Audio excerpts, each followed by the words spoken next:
मांगते किसी पीर फकीर की, देवी देवता की, हम किसी की भी दया नहीं मांगते।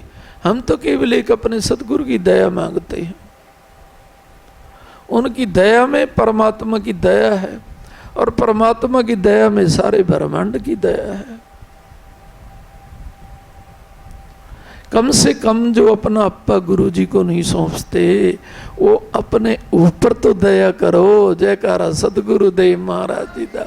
कई बार कहेंगे कौवों को तो कोई भी नहीं मानता, हम तो कौवों को भी दाना दुन का डालते हैं, क्योंकि कौवों की तो श्राद्ध पक्ष में पूजा करते हैं लोग,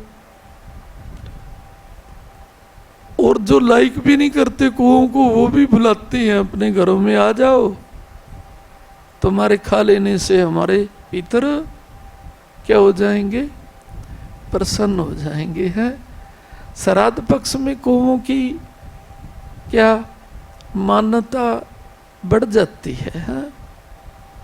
ये हमारे घर में कौवे आएंगे और कौवों के माध्यम से पितर देवता प्रसन्न हो जाएंगे। हैं कौवों के माध्यम से पितर देवता प्रसन्न हो जाएंगे।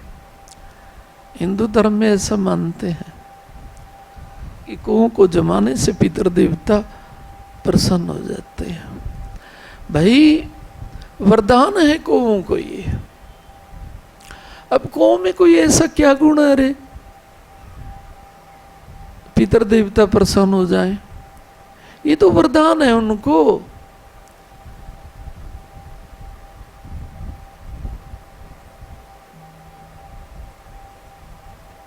भगवान श्री राम ने दिया।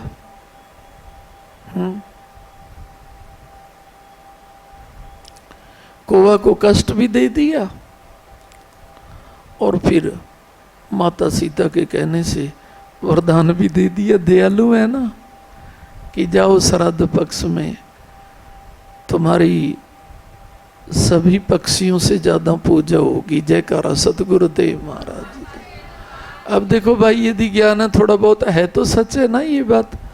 श्राद्ध पक्ष में कौवों की सभी पक्षियों से ज्यादा पूजा होती है नहीं? अरे होती है नहीं, होती है।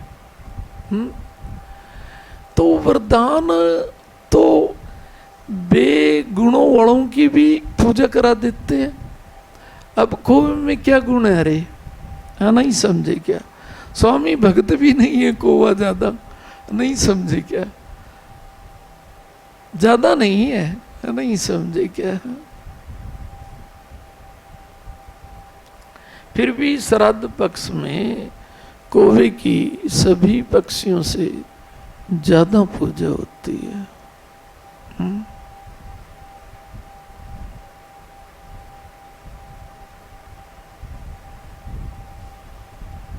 किस लिए? मां सीता ने दया की, वरदान दिलाया। नहीं समझे क्या? दया से बेगुण भी पूजे जाते हैं या नहीं? हाँ, अरे पूजे जाते हैं या नहीं? तुम ये नहीं पूज रहे तो ग्रह दशा की कमी है, तुम्हारे पे रुष्ट है, तुम्हारे कर्मों की कमी है, तभी ग्रह दशा रुष्ट होती है। कर्म ठीक हो तो दशा तो रुष्ट नहीं होती। तो फिर तुम अपने पे दया कर लो ना, अपना अप्पा गुरु चरणों में चढ़ा दो, ताकि गुरु दया से तुम्हारा भी स्थायी पूजन होने लगे। जयकारा सतगुरुदेव महाराज। और स्थायी पूजन क्या कहेंगे आप? ऐसा ना कभी सोचना कि जैसे गुरु चरणों में कोई फूल चढ़ाता है, हमारे चरणों में भी ऐसे चढ़ाई कोई नहीं। निकाल दो सदा के लिए। गुरु चरणों में हम फूल बन के रहें। जयकारा सतगुरुदेव महाराज। ऐसा भाव रखो, क्योंकि गुरुपद तो कभी सोचने से मिलता ही नहीं है, इसलिए सोचे ही क्यों? क्या बोला? अगर ऐसे सोचेंगे, हमारी भी ऐसे पूजा हो, तो फिर सोचने से गुरुपद मिलने लग जाएगा ना। गुरुपद तो सोचने से आज तक कभी किसी को मिला ही नहीं है।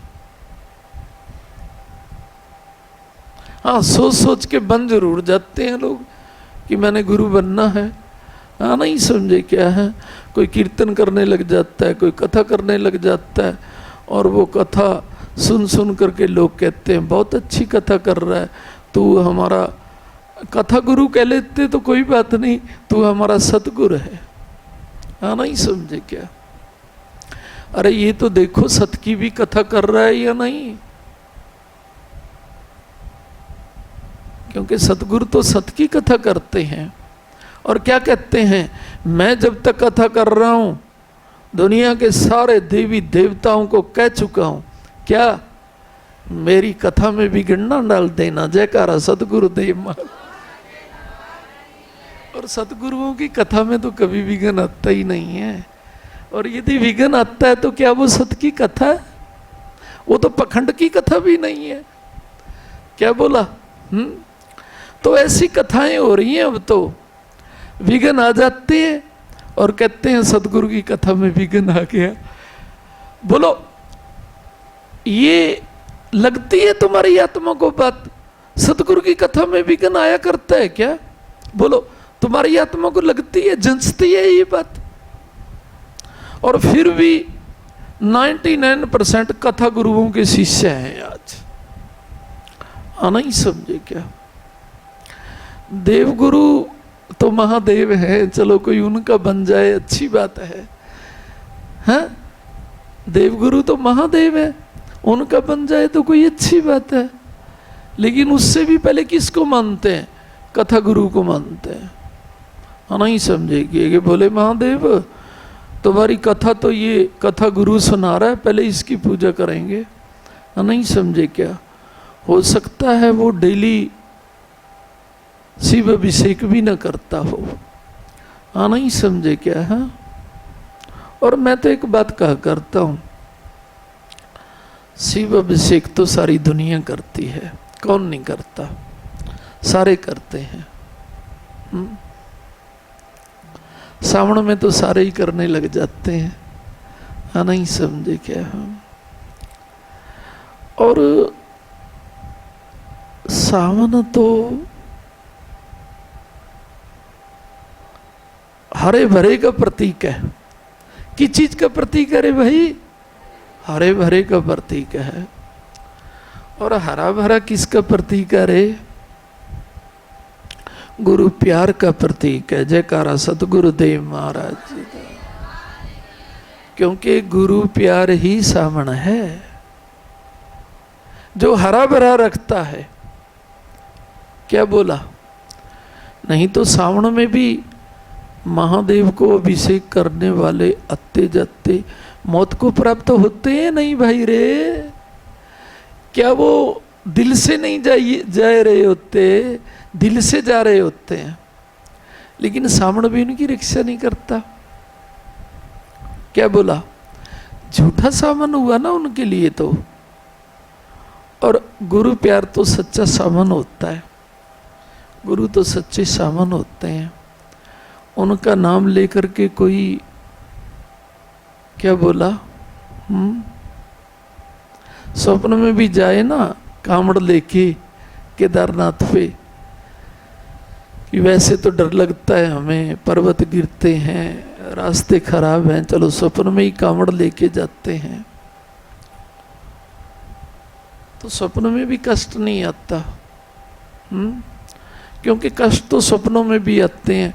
कई बार सोचते हैं ना हम, मेरे दरबार में आने वालों को तो कभी स्वप्न में कष्ट नहीं होता, लेकिन कई बार आप सोचते हैं वो अमुक दरबार में जा रहे थे, जाते जाते डे पड़े, दोबारा सांस ही नहीं आया। कई बार स्वप्नों में ऐसे फील होता है। नहीं समझे क्या है? इसका मतलब क्या होता है वैसे? हाँ, कि अभी तुम अच्छे नहीं हो। नहीं तो गुरु चरणों में तुम्हारी एक बार तो कामड़ आई चुकी है। आना ही समझे क्या? और सदा के लिए सावन का प्यार तुम्हें प्राप्त हो गया है, तो फिर तुम कहीं गिरे क्यों हैं? स्वप्न में तुम्हारी सांस बंद क्यों हुई है?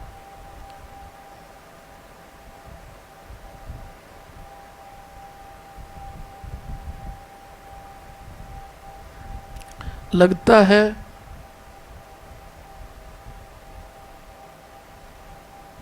गुरु पे विश्वास नहीं रहा, वरना तो स्वप्न में कहीं देवता पे जाते हुए गिरने का क्या मतलब है? सपने तो वैसे आने चाहिए तुम्हें कि कोई भगत ही जाते हैं ना देवताओं पे, गिर रहा था और हमने गुरु जयकारे के साथ उसको सपने में उठाया। जयकारा सतगुरुदेव महाराज जी। ऐसे सपने तुम मुझे सुनाओ तो मुझे भी खुशी होगी। गुरु जयकारे से सपनों में तुम गिरे हुओं को उठाते हो और तुम स्वयं गिर जाते हो और फिर मुझे सुनाते हो। क्या बोला? कि पिता हम तो डह पड़े। हाँ, नहीं समझे क्या है? अरे डहने वाले डहते हैं, डहने वाले डहते हैं और उड़ने वाले उड़ते हैं। देखो संसार में, बड़े ध्यान से सुनना इस बात को, चाहे कोई हवाई जहाज में उड़े, चाहे कोई कल्पनाओं में उड़े,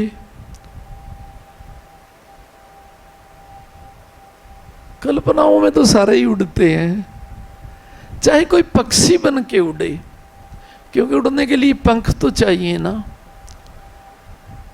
लेकिन कल्पना करने वाली बात नहीं है, सच्चाई बात है। कष्ट आ जाते हैं नहीं, उड़ने वाले पक्षियों को भी आ जाते हैं, कल्पना करने वालों को भी आ जाते हैं, और जो हवाई जहाज से उड़ते हैं उनको भी आ जाते हैं, और उनके हवाई जहाज को भी आ जाते हैं।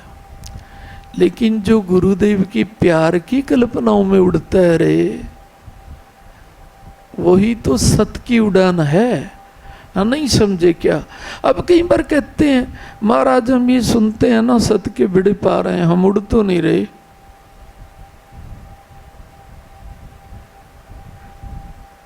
तो गुरु प्यार में उड़ो। और गुरु प्यार में कब उड़ता है जीव? जब ये सोचता है कि जीव सोचता है पृथ्वी पे तो कई सहारे मिल जाएंगे, आकाश में तो कोई सहारा नहीं है, गए तो गए। ऐसे सोचते हैं ना लोग। हवाई जहाज क्रैश हो जाता है तो वो लोग क्या सोचते हैं? गए तो गए। हाँ, नहीं समझे क्या? अरे तेरा हृदय क्रैश नहीं होना चाहिए, जिसके द्वारा तो गुरु प्यार की उड़ानें भरता है। क्या बोला है? तो जहां पर भी होगा तेरा हवाई जहाज भी क्रैश नहीं होने देंगे वो ओंकार पिता। जयकारा सतगुरुदेव महाराज जी का। गुरु भगत हवाई जहाज में बैठा होगा ना, तो उसे भी क्रैश नहीं होने देंगे। परमात्मा को पता है इसमें हमारा लाडला बेटा बैठा है, उसके कारण दूसरों की भी रिक्शा हो जाती है। हो जाती है नहीं? हो जाती है। नहीं समझे क्या? तो तुम तो उस पंक्ति में होने चाहिए कि हम तो किसी के घर में भी जाएंगे ना,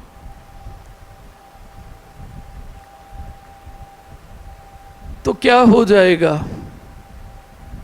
जब तक हम रहेंगे मंगल हो जाएगा। अब एक कुरड़ी वाले के बच्चे आए थे हमारे घर में, तो मंगल हो गया जब तक रहे। और आप क्या कहेंगे? हमारे पास नहीं कुछ हत्ता जाता, न पूजा न तपस्या, कुछ भी नहीं है। और कुछ तो उनके पास होता है जिनका अपना अप्पा अपने पास होता है। जब हमारा अपना अप्पा ही नहीं है हमारे पास, तो हमारे पास तो कुछ भी नहीं है। हमारे प्यार तो गुरु का प्यार है जो हमें बचाने के लिए हमारे साथ साथ चलता है। पर्वत पे जाएंगे, पर्वत से हमारी रक्षा कराते हैं, नदियों पे जाएंगे, नदियों से कराते हैं। तुम्हारे घर में आए हैं, तुम्हारे घरों से भी कराएंगे। भाई हमारी रक्षा करने के लिए गुरुदेव हमारे साथ रहते हैं। और तो इसीलिए तुम्हारे घर में मंगल होगे। हमारे पे कोई गुण नहीं है। और यदि जीव उसको अपना गुण मान लेता है तो फिर उसने अपना अपा चढ़ाया कहाँ है गुरुदेव को? वो तो रख रहा है ना। सुनो मेरी एक बात सुनो, यदि तुम अपने में कोई गुण मानते हो तो तुम अपने अपे में ही हो। अपना अपा गुरु चरणों में चढ़ाया कहाँ है तुमने? सुनो, कहीं पता क्या सोचेंगे, क्या बोला हम, खैर अब तो अच्छी भावना से लग रहे हैं ये करनाल वाले गुरु जी की यात्रा में, लेकिन कभी स्वप्न में ये ना सोच लें कि हम गुरु जी की परिक्रमा कर रहे हैं, हमारे में ये गुण तो है। कुरुक्षेत्र वालों में क्यों नहीं? इन्होंने तो आज तक कभी कोई परिक्रमा नहीं निकाली। क्या बोला? कोई गुण नहीं है तुम्हारे में। मैं अपनी परिक्रमा स्वयं करता हूं, तुम्हारे में कहाँ शक्ति है तुम मेरी परिक्रमा कर सको? और गुरु ज्योत की परिक्रमा करने के काबिल तो ब्रह्मा विष्णु महादेव भी नहीं है। अपने गुरुदेव का नाम लेके कह रहा हूं, जयकारा सतगुरुदेव महाराज जी का। वो उनके चरणों में खड़े होने के काबिल नहीं, उनकी परिक्रमा कैसे कर सकते हैं? ये तो भाग जगाते हैं गुरुदेव।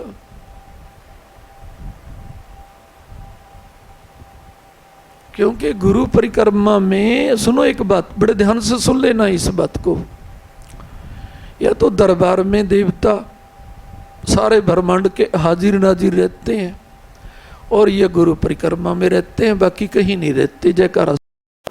हुई आँखों को कुड़ी वाले हंसाते हैं, रोती हुई आँखों को कुड़ी वाले हंसाते हैं। जब कोई नहीं आता मेरे सतगुरु आते हैं, जब कोई नहीं आता मेरे सतगुरु आते हैं। जिन नजरों को दाता एक आँख नभाता था, जिन नजरों को दाता एक आँख नभाता था, कर लेते थे पर्दा जब मैं दिख जाता था, कर लेते थे पर्दा जब मैं दिख जाता था। अब वो ही गले लगा कर अपनापन जताते हैं, अब वो ही गले लगा कर अपनापन जताते हैं। रोती हुई आँखों को कुड़ी वाले हंसाते हैं, रोती हुई आँखों को कुड़ी वाले हंसाते हैं। जब कोई नहीं आता मेरे सतगुरु आते हैं, जब कोई नहीं आता मेरे सतगुरु आते हैं। सबने हंसता देखा मेरे घाव नहीं देखे, सबने हंसता देखा मेरे घाव नहीं देखे। ऊंचाई दिखे सबको मेरे पाँव नहीं देखे, ऊंचाई दिखे सबको मेरे पाँव नहीं देखे, ऊंचाई दिखे सबको मेरे पाँव नहीं देखे। इस मंजिल को पाने में दुख झेले जाते हैं, इस मंजिल को पाने में दुख झेले जाते हैं। रोती हुई आँखों को कुड़ी वाले हंसाते हैं, रोती हुई आँखों को कुड़ी वाले हंसाते हैं। अपनों के सभी रिश्ते फीके पड़ जाते हैं, अपनों के सभी रिश्ते फीके पड़ जाते हैं। जैसे शाखों के सूखे पत्ते झड़ जाते हैं, जैसे शाखों के सूखे पत्ते झड़ जाते हैं, जैसे शाखों के सूखे पत्ते झड़ जाते हैं, जैसे शाखों के सूखे पत्ते झड़ जाते हैं। अब वो ही गले लगा कर अपनापन जताते हैं, अब वो ही गले लगा कर अपनापन जताते हैं। रोती हुई आँखों को कुड़ी वाले हंसाते हैं, रोती हुई आँखों को कुड़ी वाले हंसाते हैं। जब को